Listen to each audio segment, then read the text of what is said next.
tu fais cette réalisation-là. Tu disais tout à l'heure que ton, on va dire, ton patient, je sais pas si tu l'appelles des patients, Client, des ouais. clients, parce que c'est pas de la maladie.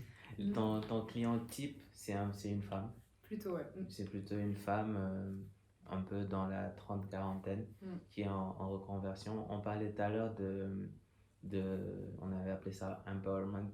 Tu as Mhm. utilisé un terme pour des femmes aujourd'hui. Mm. Qu'est-ce que tu penses, au vu de sur ces dernières années, a changé dans la mentalité globale, hein, des femmes à ton niveau? Quelle lecture t'en fais? Mm. Moi, je pense qu'il y a de plus en plus de femmes qui s'autorisent à être plusieurs choses en même temps et des choses qui, d'ordinaire, sont opposées.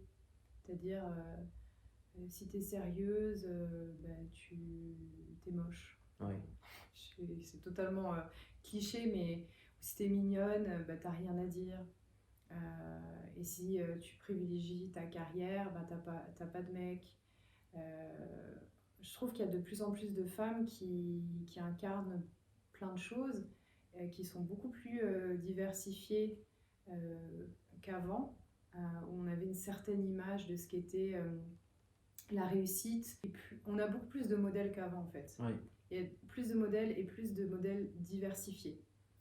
Et je pense que les femmes prennent de plus en plus conscience de leur puissance, dans le sens vraiment noble du terme, pas dans le sens pour écraser oui. des personnes, mais se disent, mais en fait, je croyais que je ne pouvais pas faire ça, mais je réalise que Que, là, elle le fait, donc pourquoi moi je ne le ferais pas? à quel point penses-tu que ces clichés-là étaient en fait des chaînes, entre guillemets, pour les femmes? Et aujourd'hui, quel est ton discours quand tu arrives en face de tes clients Mm. pour leur dire qu'en fait, non, on peut Mm. s'en défaire? Bah, en quoi c'est des chaînes bah, parce que ça limite, forcément. Et ça limite par des projections, pas par quelque chose qu'on a expérimenté.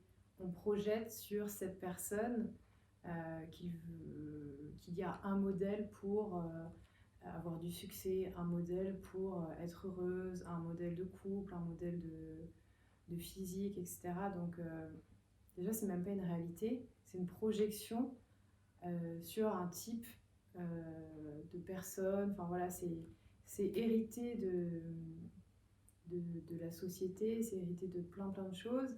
C'est aussi des chaînes par rapport à nos propres mères, nos propres grands-mères, toute notre lignée de femmes, parce que très souvent elles se sont sacrifiées. Et donc on porte en nous cet héritage en fait, même si on n'en a pas forcément conscience.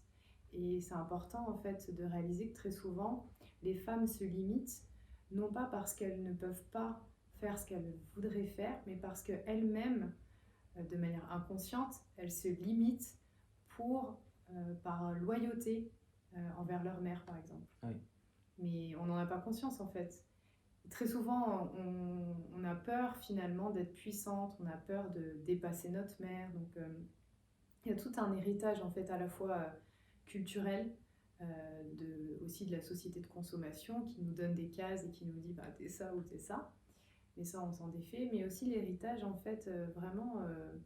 je vais te dire, dans les cellules, en fait, bien ancré. ouais, qui est inconscient, qui est imperceptible, et des fois qui est encore plus sournois, parce que comme on le verbalise pas, bah, quand on en prend conscience, on se dit, ah d'accord, Ouais. en fait, ça fait des années que je me limite Ouais. parce que j'ai pas envie de trahir ma mère ou ma grand-mère.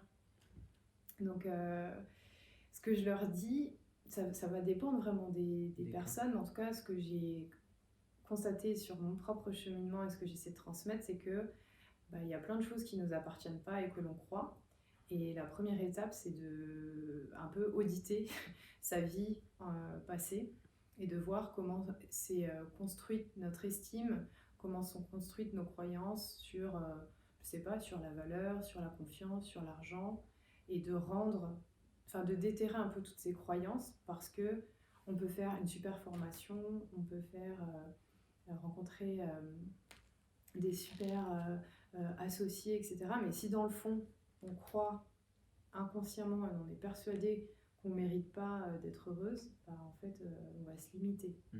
Donc c'est vraiment déterrer en fait nos croyances les plus profondes sur des thèmes très importants comme la valeur que l'on se porte en tant que personne, euh, la femme, la carrière, l'argent, enfin voilà, plein de choses comme ça à réactualiser.